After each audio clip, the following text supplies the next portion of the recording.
आज सुनिए हिंदी साहित्य की वरिष्ठ लेखिका कुसुम भट्ट जी की लिखी हुई कहानी वो भूखी और गंदी लड़की। तो शुरू करते हैं कहानी वो भूखी और गंदी लड़की। पहली नज़र में मैंने उसे पहचाना ही नहीं। पहचानती भी कैसे? उसकी तब्दीली की तो सपने में भी कल्पना नहीं कर सकती थी मैं। वैसे भी कल्पना करने की ज़रूरत ही नहीं थी। उसे तो तभी मैं अपनी स्मृति की कंदराओं से बाहर फेंक चुकी थी, गोया पृथ्वी के बाहर। ओह, इस गंदी और भूखी लड़की को पृथ्वी पर आने की क्या ज़रूरत थी? भगवान ने इसको लड़की क्यों बनाया? चिड़िया क्यों नहीं बना दिया? उड़ती तो रहती हवा के पंखों पर।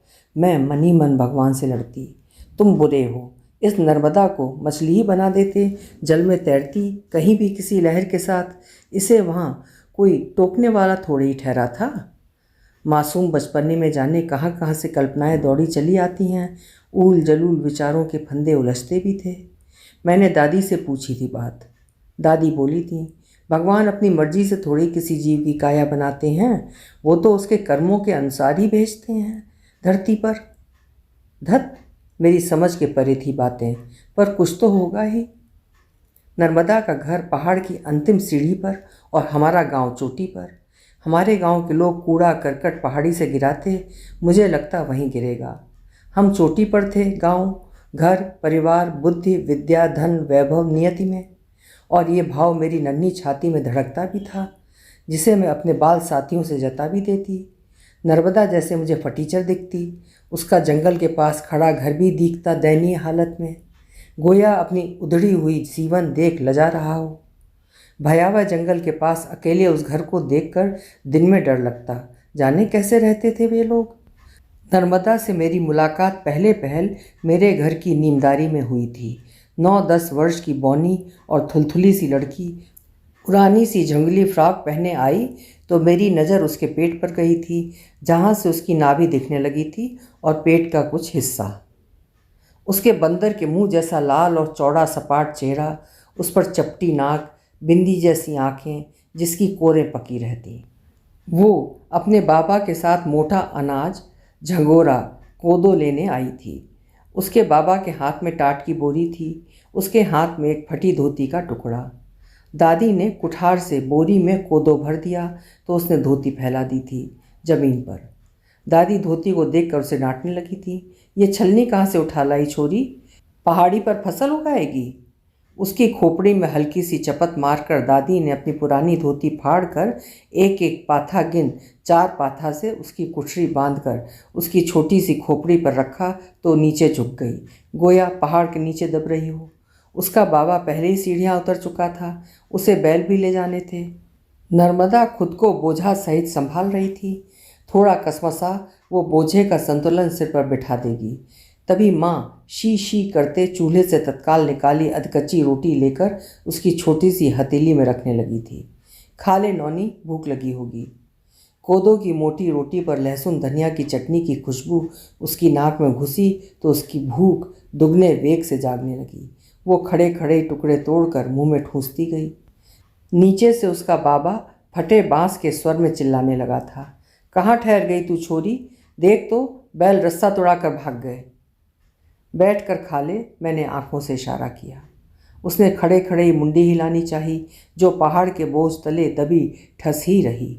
तो उसने भरे मुंह से कहना चाहा था, नहीं चाहिए। इस उपक्रम में उसकी लाल लिपटी रोटी का टुकड़ा मेरे चेहरे पर गिरा, पर उसकी भूख को देखकर भी उसके प्रति क्रोध से भरने लगी थी।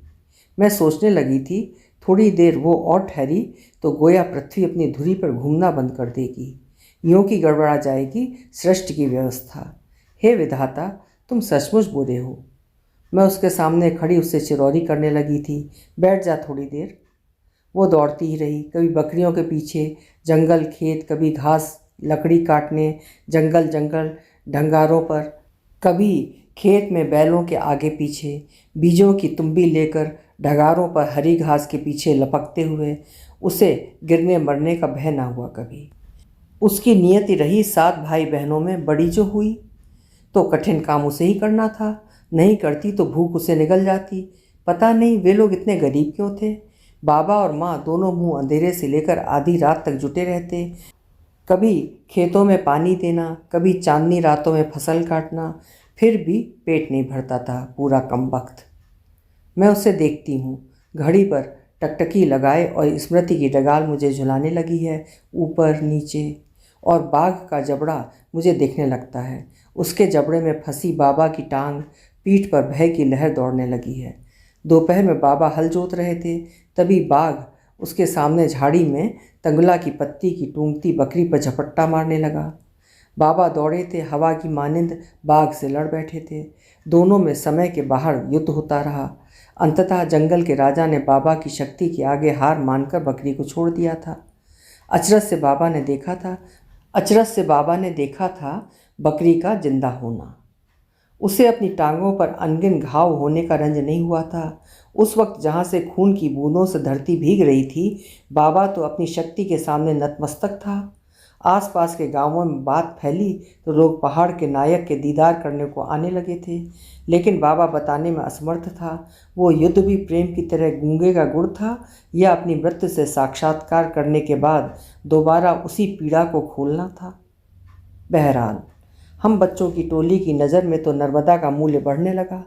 मंगल कार्यों में किसी गांव में पंगत में खाना ठूसते वो दिखती तो मुझे लगता उसे खूब खाना चाहिए, तभी तो लड़ सकेगी बाघ के छौने से। और फिर एक दोपहर जब उसकी डोली तपेदिक के मरीज की पालकी के साथ उठी तो मुझे उस पर बहुत क्रोध आया था। बस उसी क्षण मैंने उसे दोबारा पृथ्वी से फेंक दिया था, बाहर शून्य में। और आज इस वक्त लगा सपना देख रही हूँ। एक अंतराल के बाद पहाड़ आना हुआ था। पहाड़ जो साया की तरह मेरे साथ चिपका तो भी कहाँ आ पाई थी। शहर के दमघोटू धुएं ने लील ही ली थी मेरी जिंदगी, जैसे श्राप लगा हो।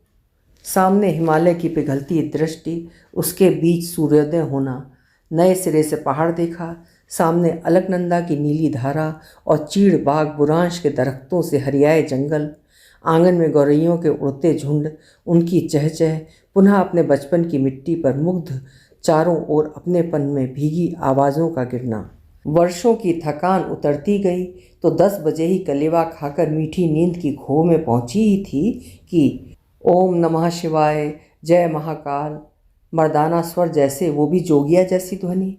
मैं अगबगा कर उठी, देहरी में खड़ी। मैं हूँ मोना भूली नर्मदा, वो चेहकी। उसका दरमिया कद, लाल छौही सूरज की आभा वाला भरा भरा चेहरा, देह पर हैंडलूम की कीमती नई नकोर सफ़ेद लाल पाड़ वाली साड़ी, सिर पर बंधा सफ़ेद साफा हंस सा उज्ज्वल, गोया उसके तन मन की गाथा बयान करता। कलाई पर बंधी रुद्राक्ष की माला, दमकते ललाट पर चंदन का जोगिया टीका। सोचा कोई साध्वी है तिब्बत से आई। नदी किनारे जोगणियों की कुटिया भी थी। अब अपनी स्मृति पे सवाल दागती मैं अपनी सीमित बुद्धि से उलझने लगी हूँ। और गुब्बारे सा फूलता मेरा मैं। बहुत आत्मीयता से उसने मुझे गले लगाया था। मेरा चेहरा हथेलियों में थामा, जो मुझे नागवार ही गुजरा था। कटी छिली इसकी हथेलियों की खुरचन मेरे कोमल चेहरे पर। अभी भी घास लकड़ी छीलती है क्या? वो मुड़ती है। अब चलूँ मोना, लंबा सफ़र है। मैं लपक कर उसकी कलाई पकड़ लेती हूँ। ऐसे कैसे?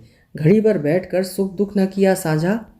एक प्याली चाय पिलाए बिना तुम्हें कैसे जाने दूँ नर्मदा दी। आज तो तुम्हारे सिर पे कोई बोझ भी नहीं। मैं हंसती हूँ, खिल खिल जैसे खुद पर। दरअसल मेरी रुचि और कौतूहल उसकी कोयले से हीरा बनने की जद्दोजहद में है। वो भी हंसती है, बच्चों जैसी निश्चल हंसी।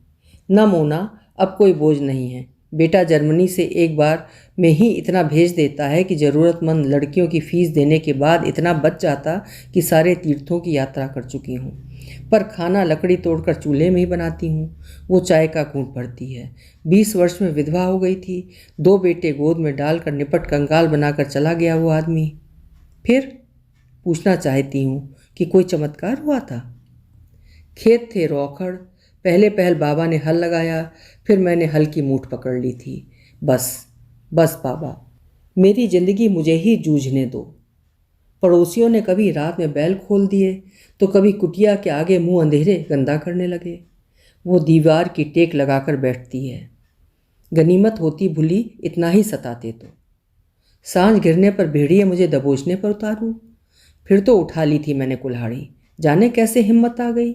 बाबा जंगली बाघ से लड़ा था, मैं भी नर पशुओं से क्यों नहीं लड़ सकती। तो जो भी बलात्कारी हुआ उसके शरीर में गहरा घाव हुआ। इस तरह बचा पाई खुद की जवानी। बस उस दिन के बाद मुझसे डरने लगे थे भेड़िए भी। तब से मेरी गाय भैंस बकरियों की सेना को कोई खतरा नहीं हुआ। लड़के खूब मेहनती हुए, हल लगाने और खेतों को उपजाऊ बनाने की कला से लेकर पढ़ाई में अव्वल। बड़े को वजीफ़ा मिला, इंजीनियर बना तो शहर में मेरे वास्ते घर खरीद लिया। अच्छा। हैरत से मेरी आंखें पलक झपके बिना उस पर टिकी हैं। पर मैं क्यों रहूं वहाँ? उस किले जैसे मकान में दम घुटता है मेरा। यहाँ पहाड़ों के साथ लगाव ठहरा। पर तुम अकेली? मेरा मतलब उस जरूरी सुविधाओं से रहित उस गांव में रहने से था, जहां बरसात में पानी के लिए फिसलन भरी पहाड़ी पर 1.5-2 किलोमीटर पैदल जाकर सिर से बोझा ढोना पड़ता था। ऐसे भी क्या जीना, ये तो मूर्खता है नर्मदा दी। मैं खींचने लगी हूँ। वो अविचलित। अब तो ऐसे ही जीने की आदत पड़ चुकी है मोना। वो कहते हैं ना कि मूंज के नंगे खटोले पर सोने वाले को महल के गुदगुदे बिस्तर पर कई दिनों तक नींद नसीब नहीं होती। बस यही समझ ले। मेरा समय लंबा ठहरा। उसने मेरे सिर पर हथेली का स्पर्श किया और लाठी उठाकर ठक ठक सीढ़ियाँ उतरकर गायब हो गई। फिलहाल मेरे पास कहने को कुछ बचा नहीं है। मेरे ऊपर उसकी अदृश्य आवाज़ गिरती जा रही है। मेरे गांव आएगी मोना, मेरे बगीचे के खट्टे मीठे आम चूसने, गोया जिंदगी का रस चूसने। फिलहाल मेरे पास कहने को कुछ बचा नहीं है। मेरी हीन ग्रंथि में फैलाव होने लगा है। समय मुझे अंगूठा दिखाकर चिढ़ाने पर आमादा है। मेरा मन हो रहा है कि जोर से चीखूं। अभी आप सुन रहे थे कुसुम भट्ट जी की लिखी हुई कहानी वो भूखी और गंदी लड़की। आशा है कहानी आपको ज़रूर पसंद आई होगी। कल फिर मिलेंगे। आपका समय शुभ हो।